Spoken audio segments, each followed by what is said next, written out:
for you, I guess do you feel kind of like almost like the veteran in this group, given that you've been here, you kind of seen practices, you kind of know what Don Staley wants. Just talk about how much you learned this past season. Yeah, for sure. I mean, I'm trying to soak in as much as I can. I walked in with the mindset that I know that I'm the first freshman to be here, so just soaking up as much as I can so that I can translate with them. What did you see from the team last year? I guess what did you see like on the court from the Gamecocks? I mean, we're a really tough team last year. We didn't get what we wanted, but we were a tough team, and it's tough with, we're not the same team as last year, but we're going to build on what we have this year. How's the knee feel? How's rehab going? It's going really well. I mean, I'm working hard every day, getting in the gym, so just want to be out there with my team. How hard is that mentally to kind of go through, not knowing how your body's going to respond, and just the overall struggles of rehab and tearing that knee up? I mean, it happens in sports. I'm not the only one that's been through a knee injury, so just having that in mind. And also, I'm with great staff, great facility, so every day I'm with the right people. From the beginning, why South Carolina? It was pretty obvious for me when I got on my visit. Like I said, the realness of the staff. They don't sugarcoat anything, and that's what I need, just real toughness to grow my game. What do you want to accomplish in your 4 years here? I want to accomplish a lot. I mean, I'm setting the goals really high. Championships, I want to go to the Final Four every year. Just get it better with my team and prove that we are really the #1 recruiting class. Can you give a self-scouting report on yourself? What should we expect from your game? I mean, rebounding, that's what I'm known for, just getting up, getting the rebounds, and breaking out. So that's really my game, and I'm excited to just bring that to the team. What's it like being a part of the #1 recruiting class? I know Bree was like, it was kind of overwhelming when that was made official. But for you, kind of getting a head start and being here, what's it like to kind of have that reality and the expectations that comes with that? Yeah, like our trainer said, Molly, she tells us every day that, number recruiting class is based on what we did in high school, and now we're in college. So, we have that, we're proud of that, but right now we're just focused on being the best team we can, and we know that we have a chip on our shoulder, but a lot of teams do. So we're not really thinking about we're the #1 recruiting class like that. Laeticia, how's the knee?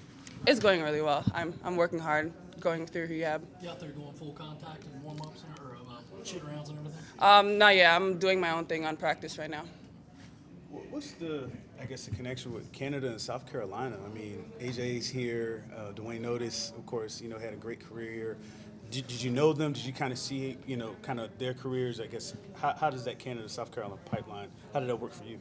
I mean, I know AJ from Team Canada as well, but it isn't really like that. I know Coach Staley, she works with the U.S. team, and I'm with the Canadian team, so just my head coach from Canadian team knows Don, so, just that relationship. But it wasn't really like, looking up to those Canadian players like that.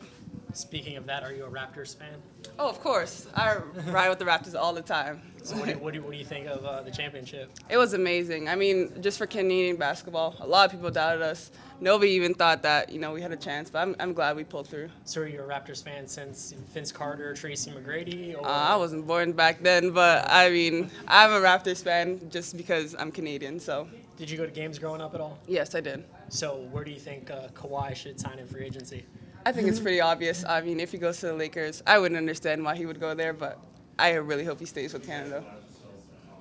Laeticia, when you came in or when you signed, a lot of people automatically threw out that Asia Wilson comparison. How do you feel about that pressure of trying to live up to at least some people's expectations for you?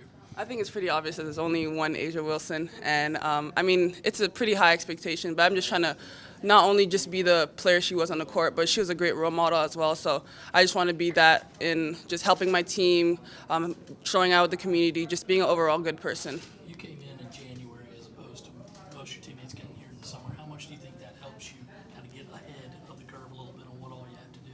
Oh, for sure. Just looking at the last year's team and seeing what we can build on. I was at every practice, and I traveled them sometimes, so just soaking up as much as I can was just so beneficial for me. How's the team chemistry been off the court? Have y'all done anything fun, just hanging out? Yeah, we're just hanging out right now. We have a lot of practices, so we're also building, bonding during practice time, but like every team, we just bond off the court as well. What's basketball like in Canada for you? I know you've obviously seen a lot of guys from the men's side get drafted with RJ Barrett and Iggy. What's basketball like, and how has it grown in Canada since you've been pretty involved in it? It's growing a lot. I mean, just from not seeing a lot of people coming to your games, not a lot of people supporting Canada, to, like you said, RJ Barrett now is just cornerstone of Canadian basketball. Just a great example right there. Kia Nurse, all those people are just showing for Canadian basketball because, we're lacking a little bit. But right now, for the women's, we're fifth in the world. So we're just trying to grow, and just one day get to where the U.S. is right now. Where do you see yourself fitting into that puzzle? How do you see yourself kind of hopefully impacting that in the future? I mean, my goal is to go to the 2020 Olympics. That's always been my goal, and I'm sticking with it. So I'm just excited to just help Canadian basketball rise. Is there any significance behind your uniform number, any story? Not really. I mean, I've always been number 15, so I just stuck with that. Why 15 to begin with? It was just given to me the first time I started playing basketball, and I've always stuck with that. In doing a little reading, this may be a dumb question, but it doesn't seem like your parents are too tall. Where'd you get your height from? Did it skip a generation? Or? I mean, I think it's from my grandparents. My grandfather is 6'7" foot, so one of my brothers, he's really short, and I mean, I don't know. Some of my brothers are tall, some are not.